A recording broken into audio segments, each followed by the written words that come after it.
December evening for our regular meeting. First order of business will be to approve the minutes of the November 9th regular council meeting and November 14th, 16th, 28th of November, and December 5th special council meeting. Make a motion they be approved. Second. Any discussion? If none, all in favor say aye. Aye. Those opposed, vote no. Minutes stand approved, and we'll turn it to Kip Turner for an update. Kip, I know you can't complain about the weather in the last couple of months or so, buddy. But the current weather does kind of shorten my briefing tonight, so I won't be too long. I'll start with just at Norwood Circle where we've had the intersection closed. They're continuing to install the underground utility work through that intersection as well as the storm drainage. It really was not a good way to maintain traffic through that intersection while that work continued. So hopefully towards the end of this week, most of that work will be done. And if I can catch maybe a half a day next week to do some paving, we'll get the intersection open back up. So watching the weather closely to try to get that in, because that is our goal. Also, the wall construction, of course, has continued between Country Club Drive and Green Hill Road. The structural portions of the wall along the golf course, that wall is actually completed. The only thing remaining there will be the cleaning of that wall and staining in the spring. And then also the gravity wall at the Fairway Condos. That wall is also completed except for the facade that goes on that wall. The one wall that they are working on is the one in front of the Robinson's house, the red house. That was actually an additional wall that DOT added to the contract, but that wall's about 85% complete. So a lot of the wall work out towards Green Hill Road should be wrapping up soon, especially the major part of that work. There'll still be some minor things to go on there. Also,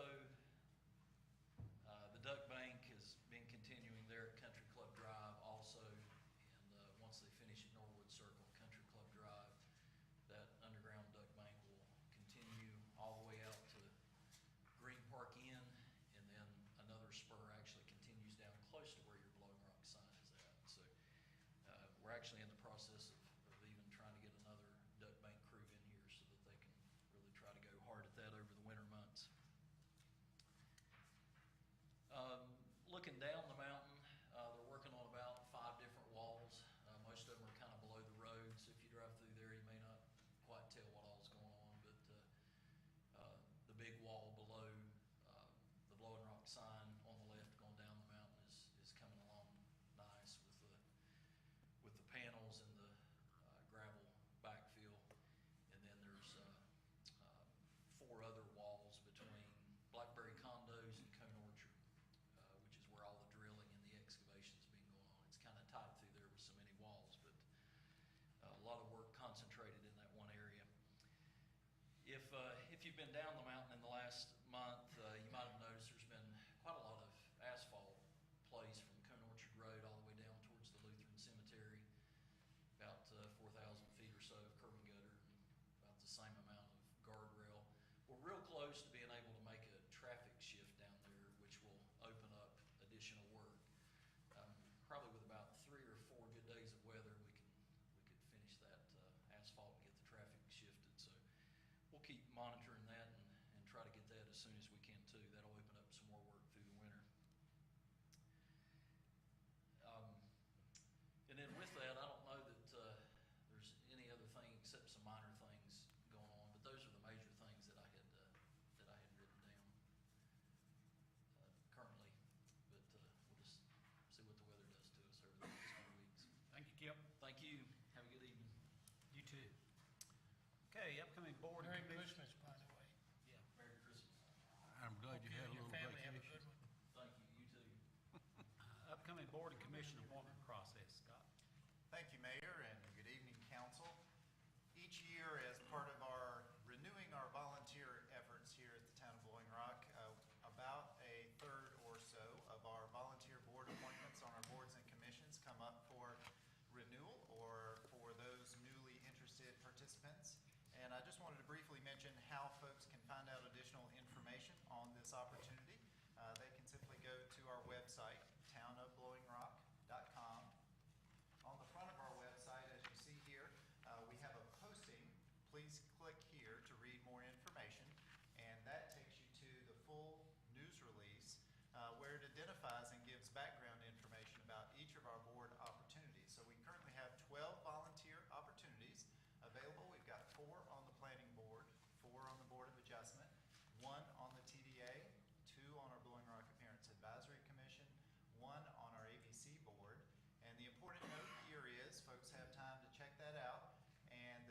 of interest for those who are interested in serving on one or more of these boards, indicate their interest in priority form and email that to Hillary, our town clerk, by the end of the day on January 3rd, or they can drop it here by Town Hall.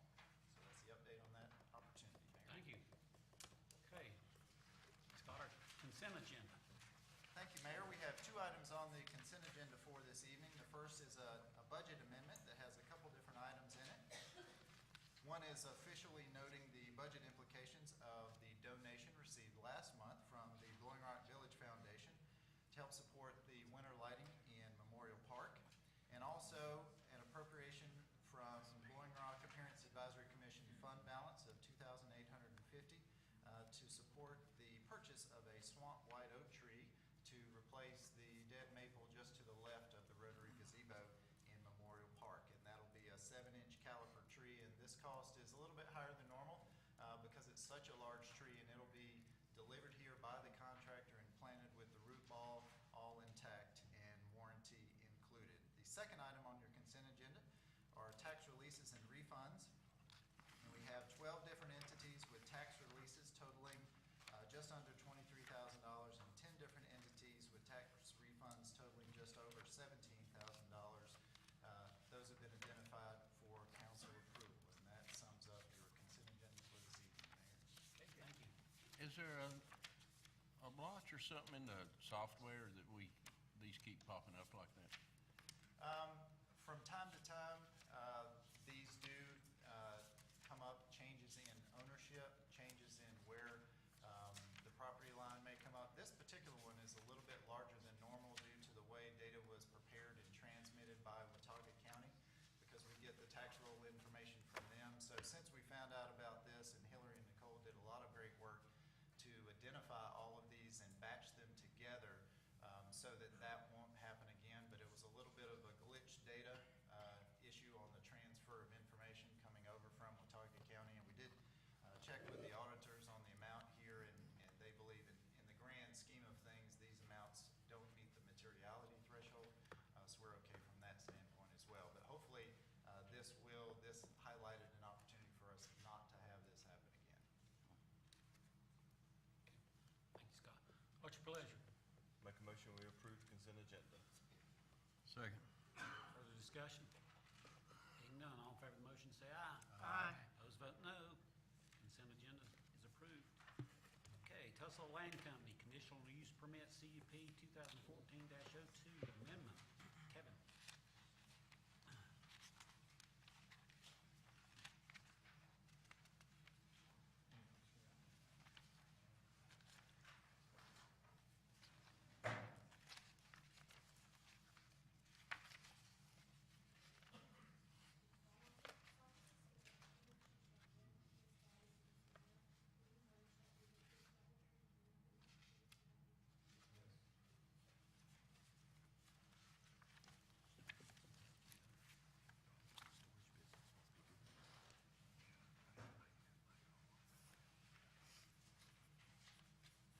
Good evening, Mayor and Council.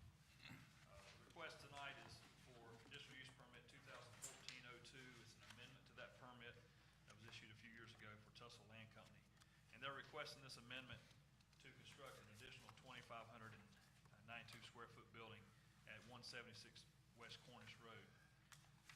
Property is zoned general business, and you can see it there highlighted, and is also in the watershed and the regulated floodplain.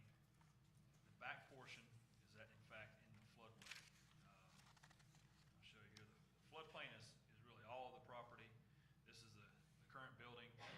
There have been some adjustments to this prior to this picture being taken. This is where the proposed building would go.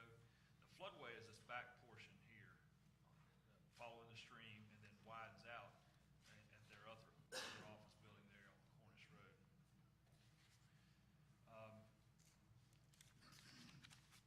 As I mentioned, this building will be constructed within the floodplain, but it will meet the elevation requirements in that the finished floor will be at least 1 foot above the base flood elevation, and that's required in our town land use code, our floodplain ordinance, and the National Flood Insurance Program.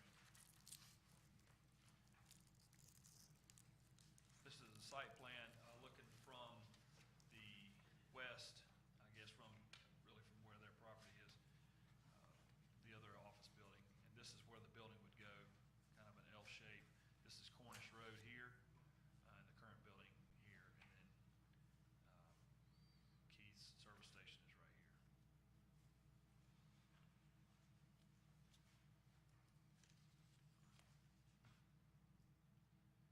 Another close-up of the building, and this is, again, the side facing the parking lot, and this is where the entrances to each one of those units would be, and then this is the back side, and there'd be entrances for those storage units there.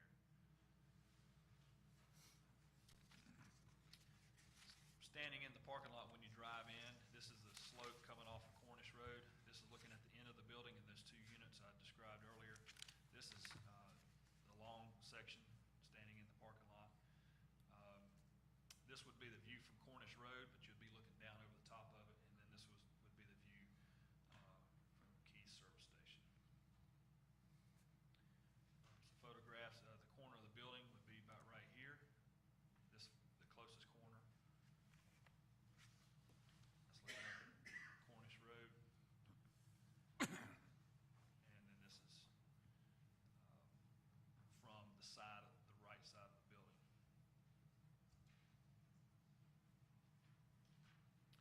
There'll be some landscaping required along this portion of Cornish Road, between that buffer and where the building would be built, and along, a little bit along the back side here. Just a broken screen is required between those type of uses. At the planning board meeting in November, they recommended approval of the conditional use permit as it was presented. I have attached in your packet a copy of the draft conditional use permit. One of the requirements is related to floodplain, that this is a development permit that's required in our ordinance, that the finished floor be no lower than 1 foot above base flood elevation, and along with that, that they would provide an as-built survey from a surveyor or an engineer that would certify that base flood. I think that's all I have as a staff report. I'll be glad to answer questions. Wes Carter's here from the planning board to answer any questions, and the applicant as well. Thank you, Kevin. Anybody got questions for Kevin? Kevin, is there any signage? They have some now. Okay, so I meant any additional signage? I don't think so. Can you put a driveway in a setback? Yes. Pretty much all driveways off the street are in the setback, so they could. Mr. Attorney, does this language make the town innocent in case of a flood? Yes. Okay. They're pretty much gonna match what you've already got there. Yes. Actually, Yeah, yeah. they're bringing over some of those same design elements when they renovated the old building, and they will be complementary or pretty much match what they're doing. And the backside, this is the part facing Cornish. These are not doors, but they're made to look like doors. But if they see that to be able to rent these, that they can split that unit in half, they would put doors on this side as well, because they can still have access to it. So the backside facing 321? Yeah, kind of 321. 321 would be more of an angle to this right here. 321 is up here and would look over the top of this. This is, if you're driving up Cornish and you look down, you would see kind of the top end of this. Okay. 321, you can see this car. This building is going to be, About the height of that truck. yeah, about the height of the truck and more over here. That truck's real close to the entrance of the two back units. Yeah.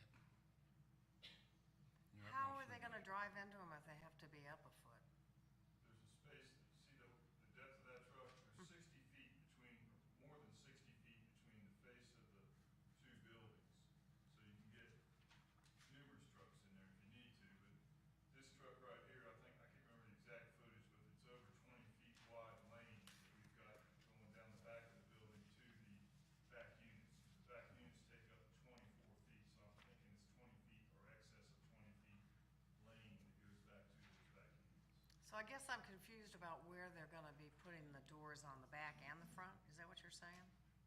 Is it those units? There's two units that are, see the two units on the top left-hand drawing? Right here. Right, That up on the top left is where Cornish Road is. Yeah, Cornish Road will be Right. here. That truck is sitting where those two doors are right now. It's facing that, right, that way. You come around the corner to the right of that, and that's the side of the building that you, where this view over here is, which you can access your units from. You're gonna have a roadway. so you're gonna come from the front, you're not gonna come from the back. Is that right? So if you drove in right here, you'll enter in Right, these units here, right, and then you'll come right down at these other two units right here. right, but you said something about they're not really doors and they're, Not currently, they'll look like doors, they'll look like the doors on the other side. Kevin expressed to me that they did not want to be looking at the back of the building from Cornish Road. So I made panels that'll be painted to match the color of the garage Right doors, to give the appearance that it looks like a garage door. The units are 20 feet plus deep, like 20, 24 feet deep. It's like single car garage, 12 by 24. Because most, I'd say 85% of what we've got rented now are the local businessmen. They're that have businesses on Main Street that are using it for storage. It's at least 85%.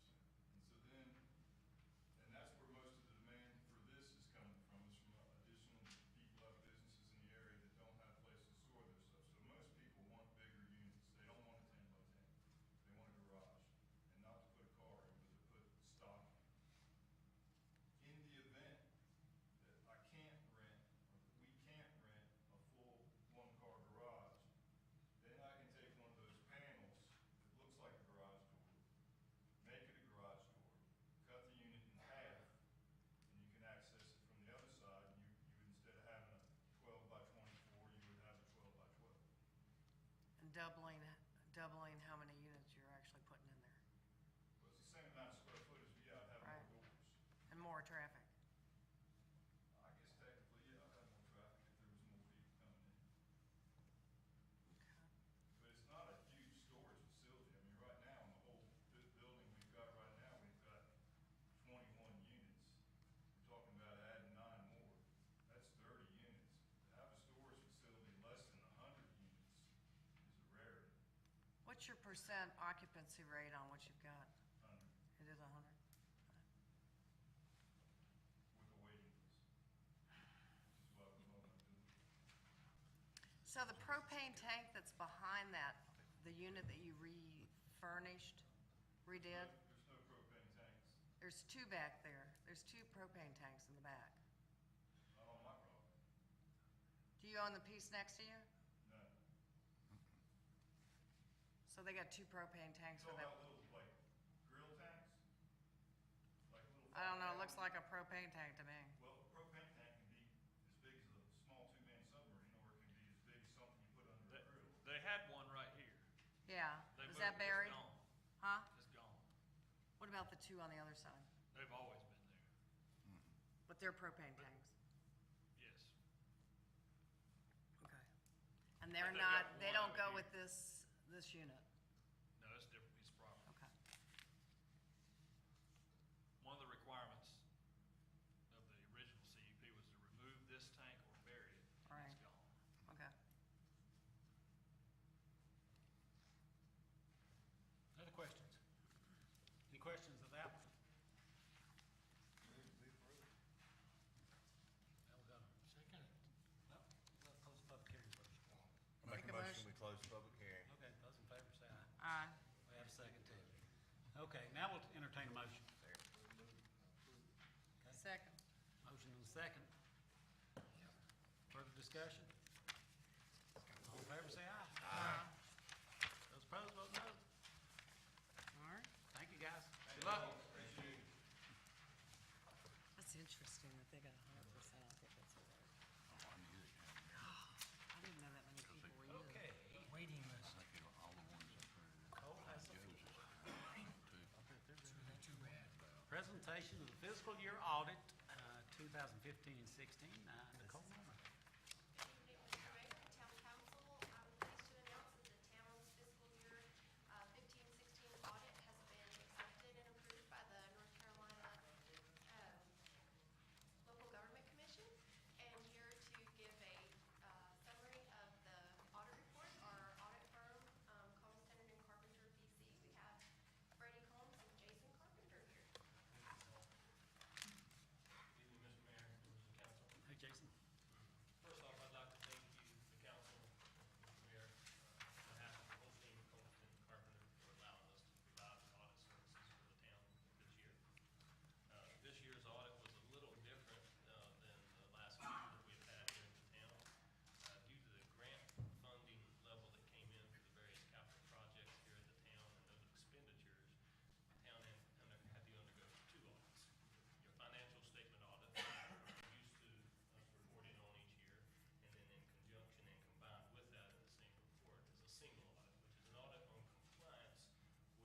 get into the weeds about from the report? Don't think so. Jason, I think you did a really good job. I think so too. yeah, there's a new thing that next year in 2017, that there's some additional kinds of reports that corporations have to meet. Do we fall into any of that? The governmental accounting standards are continually modifying each year to bring the accounting and financial reporting for governments to look very similar to that of for-profit corporations, so that investors can look at those financial statements compared to those of Okay. stock trading companies. It's a slow process. We're getting there. Last year, we saw the implementation of GASB 68 was where we put the pension liability on the books of the town. They continue to be reflected there. Yeah. That's very similar to what we're seeing in the Okay. for-profit sector. So I think we'll continue to see those kind of things, but it's a slow move. All right. Any other questions? Your overall opinion of us, we're healthy, right? Yes, sir. Thanks. I get, do we, The audit, unless there were. I have a motion to accept the audit as presented. So moved. Second.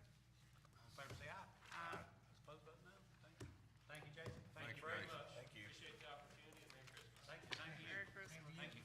Mayor and council, if I might, this is a quick report that represents a lot of great work by our auditing firm, but especially a lot of fine work by Nicole, our finance officer, and her staff. So just like to take a moment and recognize all of the hard work that they put in each and every day to help make this report a possibility. So thank you very much, Nicole. Thank you. We couldn't agree more with that. Yeah. Thank you. And you also, my man. Thank you. Thank you. Okay, Broyhill Park Gazebo Point Landscaping Project. Jennifer That's gonna Brown. be a nightmare.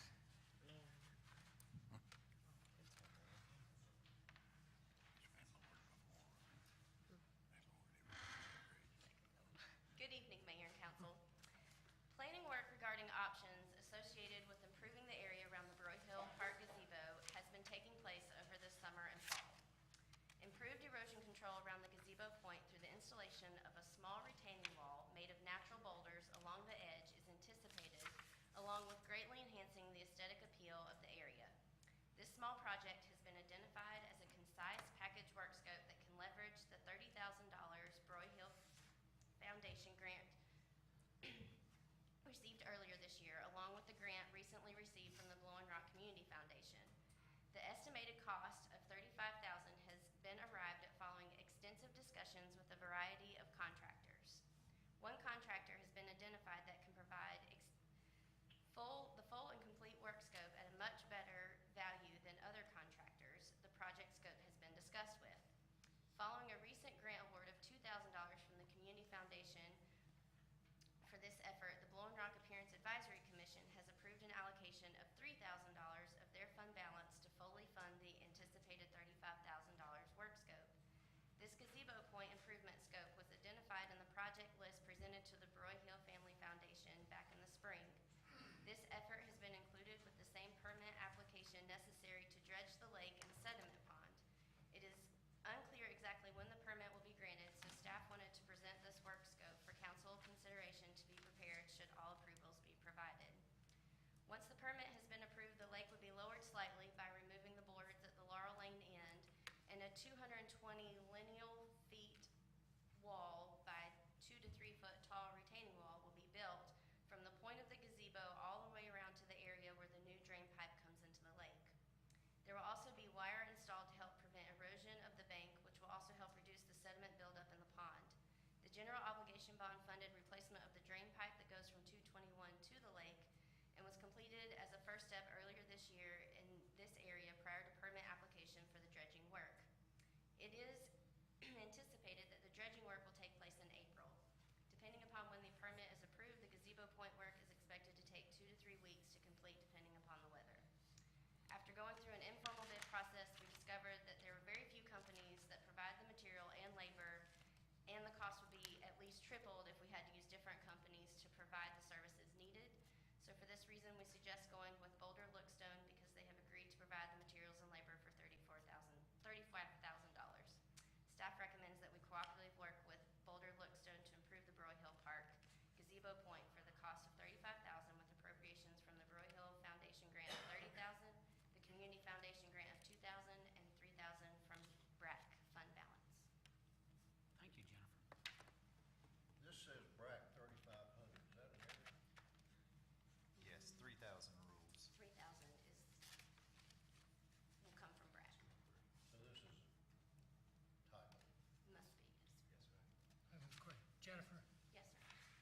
could you in fact document, if required, this in the informal bid process? The figures that you could document that it was triple the price and all that, in case anybody Yes. should ask in that informal bid? You got the names of the contractors, what their bids, so you got all that documentation. Yes, sir. Good, thank you. Any concern with the ducks or the fish? That's why we're waiting on the permit process. Once we get the permitting done, that will basically tell us when we can work in there. And the one reason we can't dredge until April, mid-April, is we have to wait for spawning Spawning. season. So it starts sometime in January, so once we get the permit, that will let us know if we can start before that period or if we have to wait till after in April.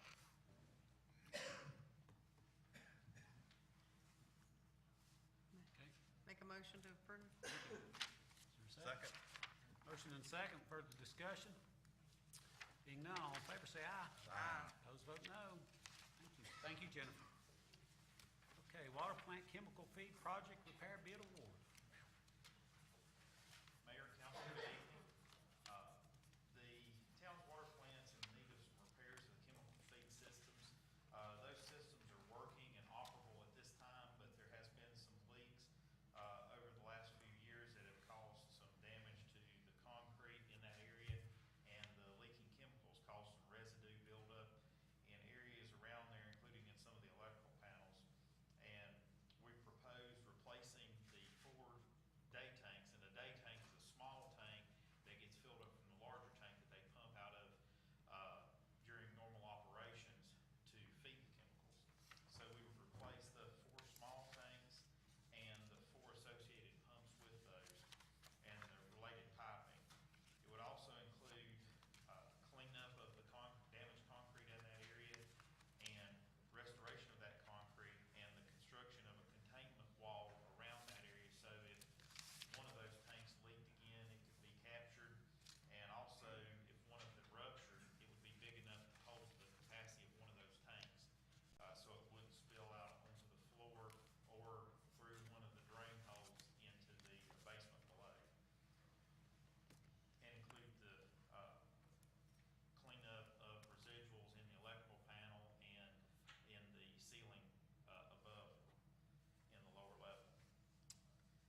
this need identified in our budget prior to this? I don't remember hearing about this. Was this something that was just found, or? It's been I'd say it's been a growing problem. I think it came through, I don't know if it was the recent state inspection or when there was an OSHA violation. It was mentioned during well, it's not an OSHA inspection, it was the league that did a safety check of town facilities, and they had suggested to put a containment area around it. That was done about a year ago, but it was when the state did their inspection of the plant, I believe, back in the summer, that they said, you know, it needs to be taken care of. So that's really when it came out, which would have been after the budget process. So in that 30-day time, is there gonna be a delay in water plant use or ability? No, what they'll do, and you see that photo there, they'll take and put a small, like a barrel over to the side in the corner where they're not working, and those pumps are small, they're probably about the size of this computer. And they'll take the pumps and use them temporarily over there, so they'll just set them over to the side and use those while the plant's running. So there won't be an interruption to operation. So citizens don't have to worry about that? No. And these are 400-gallon tanks. There are large tanks in the basement that hold the bulk of the material. This is just what they pump from on a daily basis. They have to fill them probably once a week, something like that. Okay. Are the fish in the New River gonna be happy about this? The fish in the New River should not notice a difference. They didn't one time. That's been a long time. But yes, that's true. I was, in looking over these things, did you talk to Brushy Mountain? I see that their bid came in 100% higher than Green's. They just weren't interested? It would appear that way. Did you ask them? No, I did not ask them. We had gotten some feedback from Gilbert about, they were the middle bidder. Yeah. About some of the material costs, and it seemed that the material costs that they had for the tanks and the equipment was a lot higher than the cost that Green had when we checked with Green. So I mean, they all Did you talk to them about that? They all had the same material, they all had the same plans and the same specs, so I don't know where they got the variations. Did you happen to ask?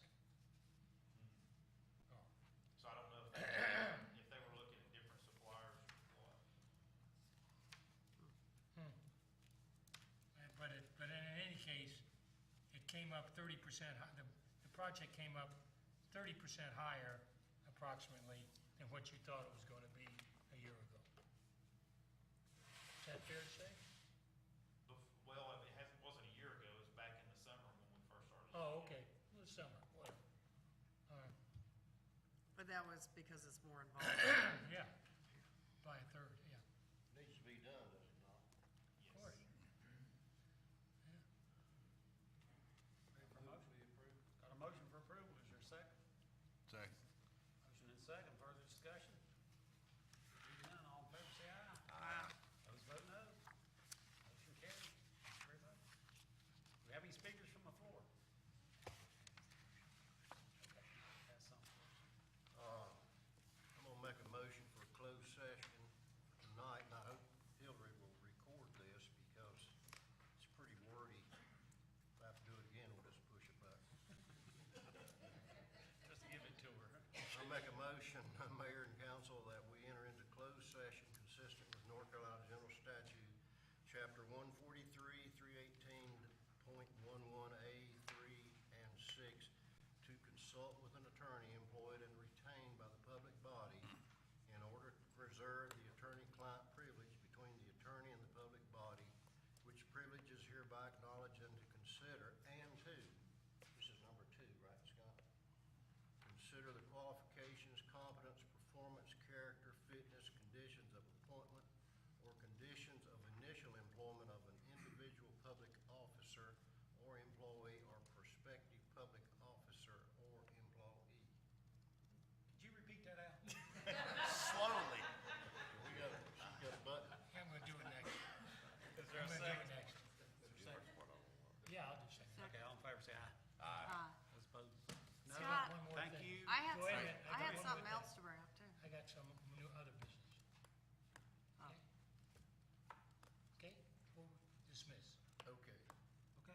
had several people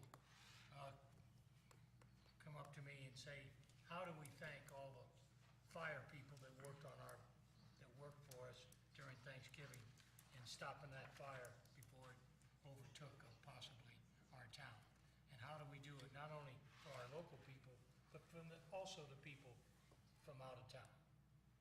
So I was wondering, I don't know how we do this, but I'd like to have a, what do you call those letters that you send? Proclamation. A resolution. Proclamation. Yeah, proclamation or something, that our town thanks all of the people that worked on that fire situation. That everybody, or at least the people that talked to me about it, and I would be one of them, to thank those people that worked so hard during that time to make sure that we didn't lose our town. So I'd like to have that on the record. I'd like to make sure that we do that, if it's all right with everybody. I think it's wonderful. Opposed to that. And you had something. Yeah, I think, Scott. Mayor, we've been asked to give a quick update on our 321 speed enforcement activities, so I asked our police chief, Tony Jones, if I could ask him to step in and just kind of give everybody a quick update about our activity to date.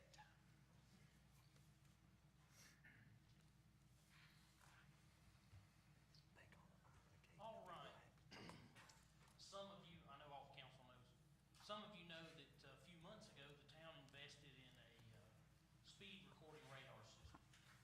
And so we've been using that on 321. And for those of you that don't have that information, I thought that I would share a little bit of that with you. Since we've had it, it has recorded 114,373 vehicle speeds on Highway 321, Valley Boulevard. So that's how many it has recorded. The average speed on Valley Boulevard is 36.04 miles per hour. Now, anytime we talk about averages, you have people who are going to be going a lot under that, and you're going to have people who are going to be going a lot over that. So, but that's the average speed. Now, something I did just sitting out there a minute ago is one of those 12,312 reads were done at Green Park Inn. So that is the farthest section south that we did reads at. And I think due to road construction there, those reads were artificially lower than some of our others. So just as I was sitting in there, I took Green Park out to see what the speeds would be, because the speeds at Green Park were noticeably lower. So I took that out, and it did raise the average miles per hour to 37 miles per hour. Now, what we have done with that information is there are 2 times of day that the speeding is much worse. People going to work in the morning and people coming from work in the afternoons. So we've paid special attention, and some of you I'm sure have seen us, some of you have probably seen me out there the last few weeks during that transition time. So we've been trying to focus a lot of our efforts during that time instead of it just being hit and miss throughout the day. Citations have gone up, as is natural, if you're going to be spending more time out there. And that's our plan. That's what we will continue to do. We will continue to monitor the speed to see if we are having an effect and what that effect is. And I would be happy to answer any questions if anybody has any questions. What hours are you out there? I mean, I see y'all out at 7:15 when I'm out there, so thank you very much for the presence. Well, that's my time. That's when I'm out there. I'm usually out there. I try to get there by 7 o'clock. I was late this morning. I didn't make it till 7:15, till a little bit after 8. And then again, back in the afternoon, around shift change, 4:30, 5 o'clock, 5:30. That's a busier time of day for us in general, so we have not been as successful as being out there every afternoon, but every morning we have been. For example, just this morning, I was there at 7:15. Like I said, I was a little late this morning, but I was there at 7:15. Officer David Turpin was there before me.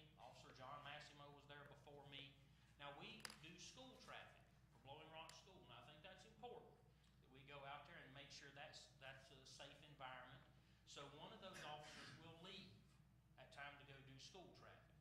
So an officer is gonna leave 7:20-ish, and they're gonna go work school traffic. So that cuts us down a little bit. But we're trying right now to always have two, if possible, out there during those times. Now you mentioned an increase in citations. How many warnings were given? In this past month, Why, how about the last week? I only counted at the end of the month. I'm Oh, sorry, I okay. didn't know you wanted that information. Last month, it was 7 warnings and 20 actual citations. Or you're calling a citation a ticket? A citation, you go to court. Okay. You have to go through the court process. A warning ticket is just telling you to slow down, and there's no further action taken. Are the troopers still out there? I talked to the highway patrol on Monday, and they said they have been out there, and they said yes, as they have resources available, that they will continue to be out there. When we first requested them to come up, we were dealing with the floods in the east. Then we had the fires here and other places in the mountains, and they have actually sent resources to Tennessee from our area. So they're stretched a little bit thin, but yes, they've been here, they will continue to be here, and they did assure me as the resources were available that they would be here. Thank you. Yes, ma'am. Thank you. Have we, not really a question for you, Chief, have we heard anything back from DOT on some of the things that we'd asked? They forwarded our request to increase the number of speed limit signs to their traffic signage department. Sent that to Doug Eller, so he's forwarded that along to that unit to see what more they can do in terms of additional signage. Lori, you have a question? I did have a question for Tony, but I guess he's gone.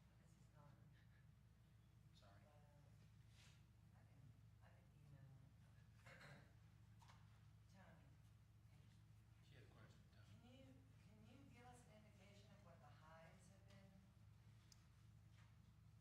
There have been some as high as the high 60s. There might even have been a 70 or two. Not many, but there have been some. And just second, what effect do you think, either the presence of the officers and thank you for your service. And Kent, you guys too. The presence either of the officers or visually seeing this, you know, we're recording your speed sign has on people slowing down. Well, I think it's a general reaction for most of us. I mean, even me, when I go down the mountain, and all of us that do that, and we take 321 down the mountain, if we do it much, we kind of know what's sitting at the bottom of the mountain. And I've been doing this 28 years, and I still check that speedometer and make sure, you know. So hopefully we do slow people down. The sign actually has a function that will tell you what percentage of people slowed down once the sign got their reading. So it will actually tell you that. Now, I do not have the overall, I have not figured that out yet. But, just for example, this was included in your monthly report, this one. It's sign effectiveness in this report. It's the last column. And what this means is if it recorded 10 cars, what percentage of those cars slowed down when they saw the sign? So some of the numbers, 68, 62, 83, 77, 59, 55, and it stays kind of in that general area all the way through the bottom. So what it's doing is it's catching your speed, and then it's catching whether you slow down or not. So certainly 60, 65% probably is a pretty good number. Now that's just me off the top of my head. I haven't figured that. Tony, have you handed out any citations for anybody illegally going across the new medians? I've seen a couple people do this. I don't think so. I would have to look back at the tickets, but I'm gonna say no. They're pretty low medians. and Yeah, they are. Most SUVs and Yes, pickup trucks can go right over. yes, I certainly have done that, yes. Have you seen them in Blowing Rock or Boone? No, I've seen it in Blowing Rock. I've seen them I saw the FedEx truck go over one in Boone. That's why. Yeah, I went over one morning last week trying to catch up to a car. It was going in the other direction, and I went over. You're allowed, Slowly and you're allowed to go over. Slowly and carefully so not to damage the cars.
purchase